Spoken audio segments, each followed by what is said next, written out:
Students, मैं संगीता गोसाई channel पर आपका स्वागत करती हूँ। एनसीईआरटी क्लास 12th बायोलॉजी का हम सेकेंड चैप्टर पढ़ रहे हैं। इससे पहले हम जितने भी हमारे वीडियो थे उसमें हमने पुंकेसर, मेल गैमेटोफाइट यानी कि नर युग्मकोद्भिद, परागकण की संरचना ये सब पढ़ लिया था। इस वीडियो में हम गुरु बीजाणुधानी और खासकर बीजांड की संरचना हम पढ़ने वाले हैं। यदि आपके लिए ये वीडियो हेल्पफुल हो तो please like, subscribe and comment.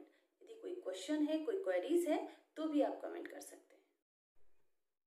इससे पहले के वीडियो में आप ये जानते हैं कि जो नर भाग होता है पुष्प का वो पुंकेसर होता है। ठीक है, पुंकेसर के ही पराग कोश में लघु बीजाणुधानी होती है जहाँ लघु बीजाणु का निर्माण होता है। आगे चल के ये लघु बीजाणु जो है वो पराग कणों का निर्माण करते हैं। पराग कण फिर से विभाजित होकर के दो केंद्रक वाले नर युग्मक का निर्माण करते हैं। ये सारी घटनाएं पुंकेसर में पूरी होती हैं, लेकिन दूसरी तरफ क्योंकि निषेचन अंततः कहाँ होना है, स्त्री केसर में, जायांग में। जायांग में भी कुछ परिवर्तन होते हैं जिससे कि निषेचन की क्रिया संपन्न हो सके। गायनोशियम यानी जायांग जो है वो मादा जननांग होता है। इसके मुख्य 3 भाग होते हैं। ऊपर वर्तिकाग्र, सबसे ऊपर वाला जो हिस्सा होता है वो वर्तिकाग्र होता है, जहां पर कि पराग कण आकर के यहाँ पर अंकुरित होता है। ठीक है, उसके बाद ही जो है वो पराग नली इस पूरी वर्तिका से होते हुए अंडाशय के अंदर बीजांड में जाती है। ठीक है, वर्तिकाग्र और अंडाशय को जोड़ने वाली ये बारीक संरचना जो है, पाइप जैसी संरचना है, इसको हम वर्तिका कहते हैं। ये किसी प्रजाति में खोखली होती है और किसी में ये जो है वो कोशिकाओं से भरी हुई होती है, ठोस होती है। पुष्पासन के ठीक ऊपर वर्तिका के नीचे ये फूला हुआ भाग जो है वो क्या कहलाता है, अंडाशय कहलाता है। अंडाशय के अंदर ही क्या होता है, बीजांड होता है। हमें इसी बीजांड की संरचना पढ़नी है। आगे इससे पहले कुछ टर्म्स हैं जिनके बारे में आपको क्लियर होना चाहिए। नंबर 1 है एक अंडपी, मोनोकॉर्पिक। अब मोनोकॉर्पिक होता क्या है, यदि किसी पुष्प के जायांग में केवल एक अंडप होता है, केवल एक बीजांड होता है, तो उसे हम कहते हैं एक अंडपी, मोनोकॉर्पिक। ठीक है, यहाँ पर संरचना के द्वारा दिखाया गया है, ये एक अंडपी है। ठीक है, मोनोकॉर्पिक। अगर आप इसको काट के अनुप्रस्थ काट देखें तो सामने से ये इस तरह से दिखाई दे रहा है, देख रहे हो आप। दूसरा प्रकार है बहुअंडपी, पॉलीकार्पिक।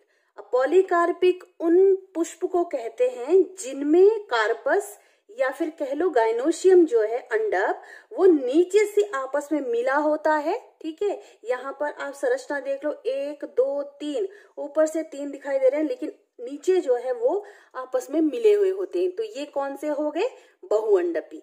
अब बहुअंडपी भी 2 प्रकार के होते हैं। एक होता है युक्तांडपी, ठीक है, सिनकार्पस, और वियुक्तांडपी, एपोकार्पस।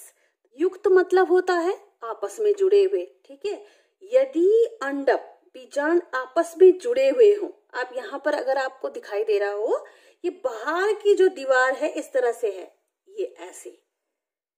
ठीक है, लेकिन जो अंदर की संरचना है वो आपस में जुड़ी हुई है एक दूसरे से, इस तरह से।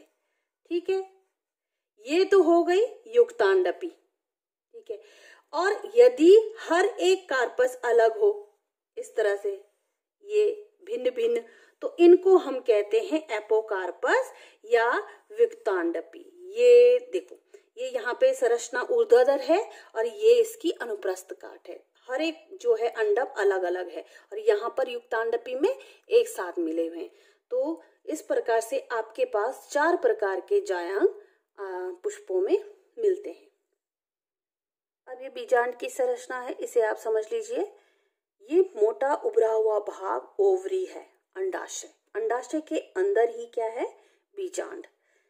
अंडाशय, ये गोल वाला भाग, और बीजांड, इन दोनों को आपस में ये संरचना जोड़ के रखती है।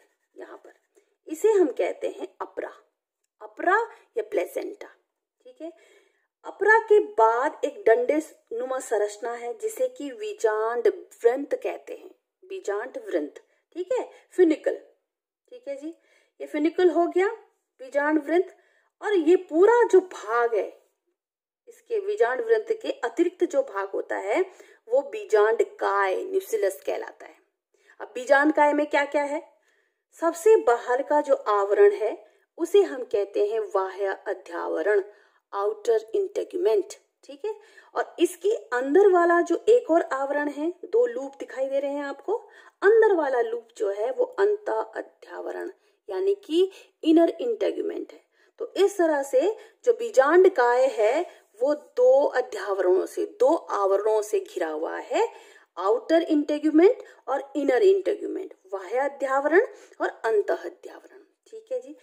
नीचे एक छिद्र होता है, ठीक है, जिसे हम बीजांड द्वार, माइक्रोपाइल कहते हैं। माइक्रोपाइल को एम से प्रदर्शित करते हैं, ये मैंने एम लिखा हुआ है, ये आपको याद रखना है।